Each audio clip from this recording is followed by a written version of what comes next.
The honourable member for Mount Pearl-Southlands. Thank you, Mr. Speaker, and it's a pleasure to speak again now for the second time on the budget. And I just want to recap a couple of things. First of all, that I did say yesterday, just for the record, and anybody new who might be listening, at least my position on it. First of all, I'm going to say that I can't support the budget. And I know that would be members that would say, of course you're not. You're on the opposition, so automatically that means you're not going to support the budget.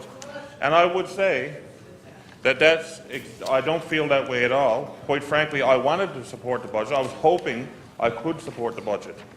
But given the fact that this budget is really a continuation of the budget I couldn't support last year, how could I possibly support it? Really nothing has changed, other than the fact that we are going to see some reduction in the gas tax in June. But the levy, all the issues around the levy and so on, are still there. A senior who was struggling with increased home care, a senior who's struggling with not having certain over-the-counter drugs covered, home care supplies covered, all those things, a senior who is suffering like everyone else from the increased taxes, nothing has changed for that individual as a result of this budget compared to last year. So for that reason, I can't support it. And had there been some more significant changes in terms of the degree of taxation and so on put upon the people, then perhaps I could have supported it. But we haven't seen it, and that's unfortunate, and therefore that's why I can't. Now, as I said yesterday, everything in the budget is not bad. There are some good items in the budget. There are some initiatives there that I support. I outlined them yesterday. I think they were good, and nothing has changed in that regard. So there are some good things there, and I'm not denying that, and I'm glad to see some of the initiatives that have been taken. As I said yesterday, I think the approach of zero-based budgeting is a good approach to take. I think that it makes total sense to me that year over year you should have to justify the expenditures, as opposed to simply saying, because we did it last year or the year before, we're going to spend the same this year. Making it so that department heads and so on have to justify their spending year over year, to me, is a positive thing, and as I said yesterday, I do support that. Now, there are a couple of things. First of all, my colleague just spoke to the issue of P3s. And while my colleague has said a number of things I've agreed with, in terms of the P3s, I'm really not sure what the issue is, to be honest with you. I do understand concerns around P3s if we were going to be privatising the services themselves. In other words, taking healthcare as an example, removing public employees and privatising it. I understand why some of my colleagues would have a concern with that. I would have a concern with that. I would not support that. But in terms of constructing the infrastructure, which is what's being proposed here, simply constructing that infrastructure, if there is a value for money assessment done, and it makes sense, and we're able to, it allows us to move forward because we don't have the cash, it still allows us to own the facility and to pay it out over time. Granted, we may have to pay more, because it's no different than not being able to pay for a house cash down. You get a mortgage, you end up paying more. We all know that. But if it allows us to get what we need and what the people desperately need, and it makes sense and the cost is not outrageous, then as far as brick and mortar goes, personally I don't have a problem with it. I don't see anything wrong with that. That's how I see it. But if we were talking about privatising the services, that's another discussion altogether, and I would definitely agree, as it relates to what my colleagues here have said, that I would not support that. But I want to put it on the record. Like, as I said yesterday, Madam Speaker, I'll put out the good, the bad, how I feel about things, and I'm not taking one side or the other. I'm just looking at these issues from how I see them and how I believe my constituents see them, knowing that no matter what you say or what position you take, everyone will, it's inevitable that everyone's not going to agree with you, whatever position that is. I think one of the things that I would have liked to have seen more of in the budget is some more initiatives in terms of economic development and how we're going to grow the economy. We realise that for a long time we've been dependent on oil and gas, and we still are. Quite frankly, the only reason why we're in a better position financially this year versus last year is because the price of oil went up beyond what it was forecasted, and the production numbers went up. That was really it. Yes, there was some. I'm not saying that there wasn't a few savings here and there, with zero-based budgeting. And obviously, we know that there were services, as I outlined earlier, that were cut and tax increases that I think we went too far with. And for me, it's not about people paying a greater share; it's the degree to which they did it. But beyond that, it was really our fortunes in terms of oil and gas that really improved our situation. So we are still very dependent on oil and gas. That's reality. Do we need to diversify the economy? Absolutely. We need to lower our dependency on oil and gas revenues. I think everybody realizes that. Now, is there a magic bullet that will just automatically do that? No, there's not. It is something that's going to take time, and it's government's job to create an atmosphere, if you will, to foster economic growth and development. And that's government's role. And I'm glad to see that we have seen some moves here. I don't think we've seen enough moves. Quite frankly, when a year or two ago, when we'll recall the LEAP program, the Liberal Economic Action Plan, and at that point in time there was a group that went out and all over the province and met with all these business leaders and captains of industry, as they were called, and so on, and had all of these great ideas, supposed to garner all these great ideas to diversify the economy. I haven't seen a whole lot of it. I would love for the government to bring forward a document that says, this is exactly, here's a document, here's our LEAP document, if you will. I've never seen a LEAP document to say, here's what we heard, here's what we're doing, here's the results. I haven't seen it. I'd like to see that. But we haven't yet. But we'll wait and see.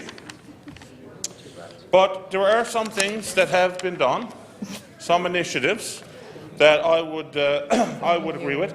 I think the fact that we're going to take more agricultural land and we're going to develop that for farming and so on, I think that was a good move. I would support that for sure. And I'm sure the people that are involved in farming and so on, that they feel it's a good idea, and I think there's a lot of opportunity there for sure. And that's certainly something I support. I think freeing open more Crown land for municipalities so that they can grow their towns and their communities and so on. I think that was also a good initiative, and hopefully we will see something come from that. I think that we have opportunity, as we all realize, I think, in the aquaculture industry, and there's no doubt that that's an opportunity to grow the economy in a lot of areas, a lot of rural areas, create jobs and so on. Although I would just caution that as it relates to aquaculture, Madam Speaker, that it's important that as we're doing it, as we're allowing these projects to go forward, that we do them properly, that we make sure all of the proper due diligence is done in terms of the environmental legislation and so on. And that's why I was really surprised and a little disappointed, quite frankly, that we moved forward with the Grieg proposal without going through the full environmental assessment.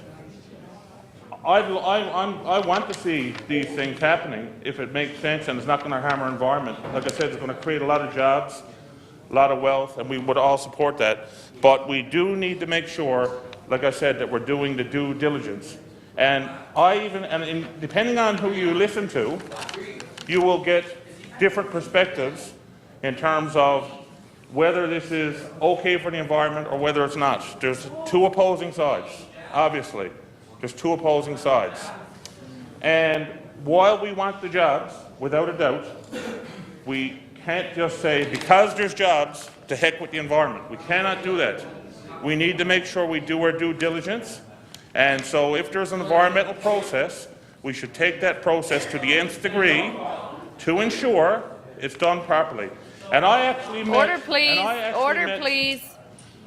I actually met with people from the aquaculture industry to try to get a feel for that.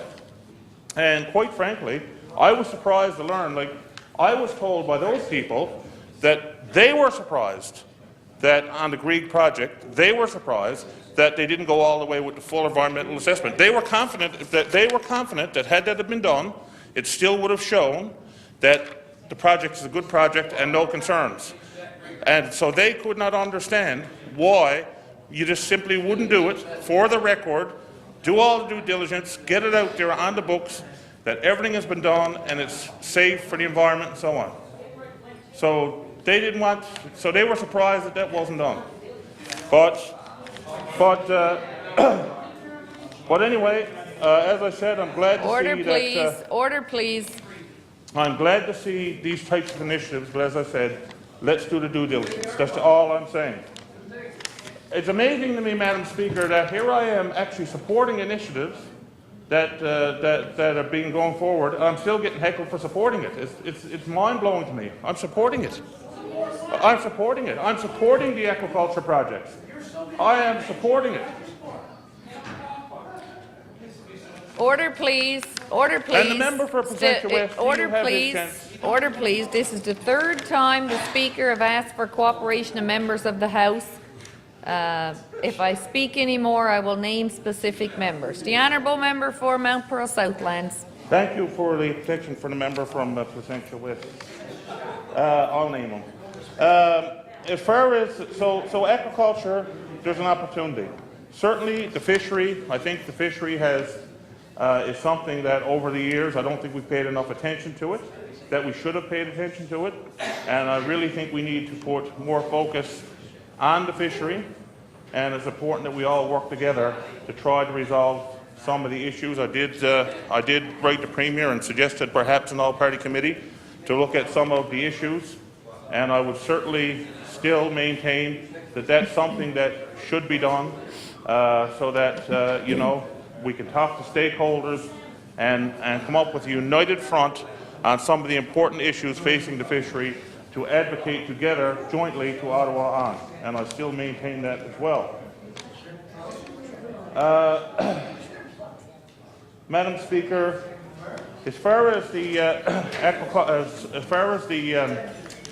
Crown lands and the agricultural projects and so on go, as I said, I think that was a good move.